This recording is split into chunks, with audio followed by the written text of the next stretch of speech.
Yes, the man who leads this squad is Mario Cristobal, and he joins us right now. Coach, congrats. I feel like we just did this a couple weeks ago, and I was congratulating on the #1 class in the conference. So once again, congratulations on achieving that. But before we even talk about some of these guys, you did something this offseason that I think is like the greatest thing ever, because if you get another Fordham guy in this conference like me and Joe Moorhead, and you did, you automatically just won every battle because, you know, the guys from the Bronx, we usually take care of business. But Moorhead, your new offensive coordinator, just kind of take me through the process and what he's going to bring to your team.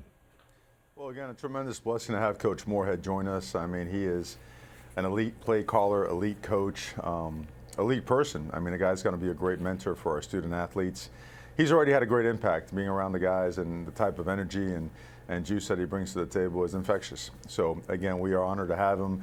He wants to jump into spring ball right away as he gets to know our players and gets to kind of go through our film and see what we have available to work with coming up. So, again, we are super, super fired up to have him with us. Coach, I have not stopped hearing about Fordham and for a couple Coach weeks. Moorhead. He was a GA when I was at Pitt, so he will get a ton of love on this set. But as has your linebacking, everybody gives it the duo, but it's the trio when you look at Jackson LeDuc. But Justin Flo, consensus #1 defensive player. Noah Sewell, consensus #1 player. I mean, you can flip a coin.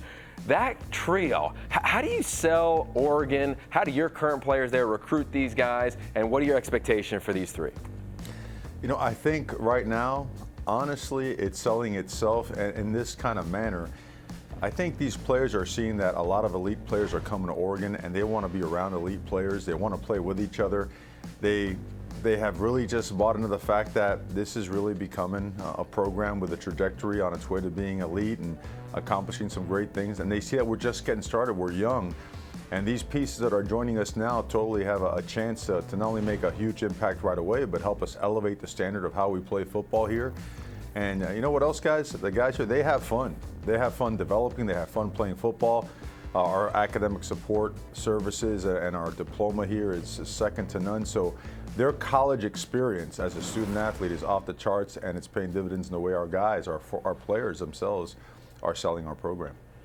Coach, last couple seasons, Yogi has made a huge deal, and I know your program has as well, but on this show in particular, this idea of the Cali flock and you being able to dip into Southern California and pluck some of the best talent in the entire country to head to Eugene, that hasn't always been the case. So what is it about, you know, kind of in that secret sauce that you've been able to get some of these guys to not stay closer to home? It's kind of like a national flock now because, I mean, you look at our locker room, we come from all over the place. If you look at our staff, as a matter of fact, our athletic staff was voted the most diverse in the country. I mean, we come from all over, and I think it's what the world should be, right? You come from all those different parts, different backgrounds, ethnicities, languages, and come together to just form a great family. And that's what we have going right now. And, you know, California for us is so important. 55, almost 60 players on our roster from the state of California. Awesome coaching, elite athletes. They're playing year-round, 7-on-7s, O-line, D-line camps. I mean, we can't get enough of it. I wish there was more time to recruit and be out there, but rules are rules. We can't do it. But certainly a huge part of our program. I love that and believe every single word about that, Coach. One of those guys from Georgia, Brayton Swinson. To me, maybe didn't have the hype of some other guys, but when we watched him on tape, it was like, oh yeah, this might be a formidable another edge guy for your defense. What do you think about him? Well, he just turned 17 years old. All right, he has an 81-inch wingspan. He weighed in at, 260, 265, and he is an incredible young man, explosive as all get out, athletic, can bend, twist, turn. This guy's a nightmare to block, and watch him working out in these workouts in our weight room with Coach Feld, man. This guy is just literally exploding body, physically wise, right before our eyes. Really can't wait to watch him go out there and play this spring. And then another one, another 5-star you rolled. I mean, last year we saw Michael Wright, a talented DB. Deontay Manning. We couldn't talk to you about him last time because he announced after the early signing period. How did you land this young man from the Midwest?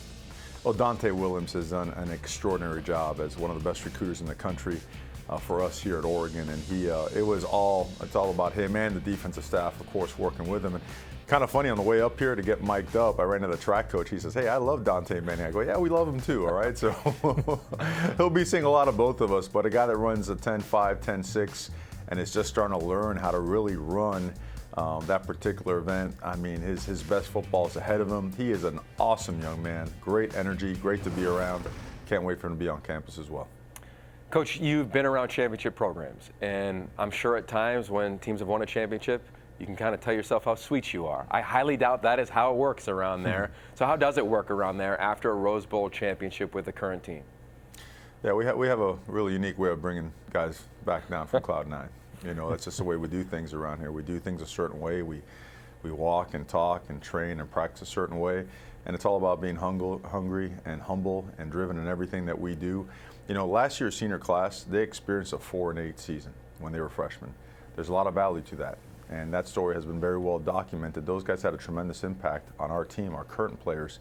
They haven't forgotten that, and they know how easy that can go the other way if you don't just fully invest in the things that you're trying to do as a program to elevate the standard. So we're chasing a standard. The standard is borderline unreachable, so that we're always chasing.